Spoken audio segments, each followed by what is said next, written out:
الحمدللہ رب العالمین والصلاة والسلام علی نبینا محمد وعلی آلہ وصحبہ اجمعین، اما بعد۔ محترم سامعین، کتاب التوحید کا یہ دوسرا درس ہے جس کا عنوان ہے جن و انس کی تخلیق کا مقصد۔ اس میں کوئی شک نہیں کہ توحید الوہیت تمام واجبات میں سب سے اہم واجب ہے اور تمام اعمال کی صحت اور ان کی قبولیت کے لیے بنیاد ہے۔ اسی طرح سے تمام محرمات میں سب سے بڑا حرام عمل شرک ہے، اسی لیے تمام انبیاء نے توحید کی دعوت دی ہے اور شرک سے منع کیا ہے۔ اللہ تعالیٰ نے فرمایا وَمَا خَلَقْتُ الْجِنَّ وَالْإِنسَ إِلَّا لِيَعْبُدُونَ، یعنی اللہ رب العالمین نے جنات و انسان کو ایک عظیم مقصد کے تحت پیدا کیا ہے، اور وہ یہ ہے کہ وہ اللہ وحدہ لا شریک کی عبادت کریں اور اس کی عبادت میں کسی کو شریک نہ ٹھہرائیں۔ بعض سلف نے اس آیت کی تفسیر میں یہ کہا ہے کہ ہم نے ان کو پیدا کیا ہے تاکہ انہیں حکم دوں اور منع کروں، جیسا کہ اللہ تعالیٰ نے فرمایا اَيَحْسَبُ الْإِنسَانُ أَن يُتْرَكَ سُدًى، کیا انسان یہ سمجھتا ہے کہ اسے بیکار چھوڑ دیا جائے گا، یعنی اس کو کسی چیز کا نہ حکم دیا جائے گا، نہ اس کا محاسبہ ہوگا، نہ معاقبہ، یا اس کو قبر میں ہمیشہ کے لیے چھوڑ دیا جائے گا، وہاں سے اسے دوبارہ زندہ نہیں کیا جائے گا اور وہ دوبارہ اٹھایا نہیں جائے گا۔ قبر و برزخ کی زندگی اگرچہ لمبی ہوتی ہے مگر آخرت کی زندگی کے مقابلے میں مختصر اور کم ہے، اسی لیے اس کو زیارت گاہ کہا گیا ہے۔ اللہ نے فرمایا الہاکم التکاثر حتی زرتم المقابر، زیادتی کی خواہش نے تمہیں غافل کر دیا یہاں تک کہ تم نے قبرستان کی زیارت کی اور وہاں جا پہنچے۔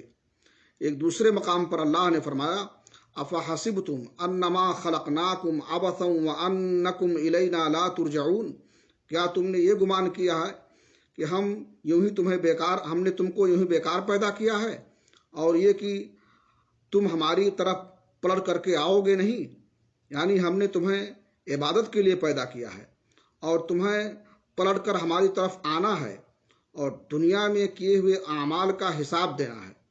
اور اللہ نے فرمایا وَلَقَدْ بَعَثْنَا فِي كُلِّ أُمَّةٍ رَسُولًا أَنِ اعْبُدُوا اللَّهَ وَاجْتَنِبُوا الطَّاغُوتَ، ہم نے ہر امت میں رسول بھیجا کہ لوگوں صرف اللہ کی عبادت کرو اور اس کے سوا تمام معبودوں سے بچو۔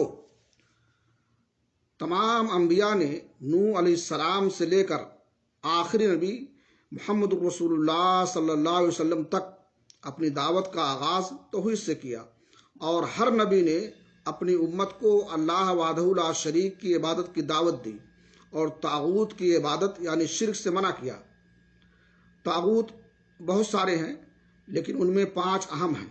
نمبر 1، اللہ کے علاوہ جس کی عبادت کی جائے اور وہ اس عبادت سے راضی ہو تو وہ طاغوت ہے، اور اگر وہ اس سے راضی نہیں ہے تو وہ طاغوت میں داخل نہیں ہے۔ جیسے عیسیٰ علیہ السلام کی نصرانی عبادت کرتے ہیں مگر وہ اس عبادت سے راضی اور خوش نہیں ہیں، اس لیے وہ طاغوت میں داخل نہیں ہے۔ نمبر 2، طاغوت سے مراد ابلیس ہے، اس پر اللہ کی لعنت برسے۔ نمبر 3، طاغوت سے مراد وہ ہے جو لوگوں کو اپنی عبادت کی دعوت دے۔ نمبر 4، طاغوت سے مراد وہ ہے جو علم غیب کا دعویٰ کرے۔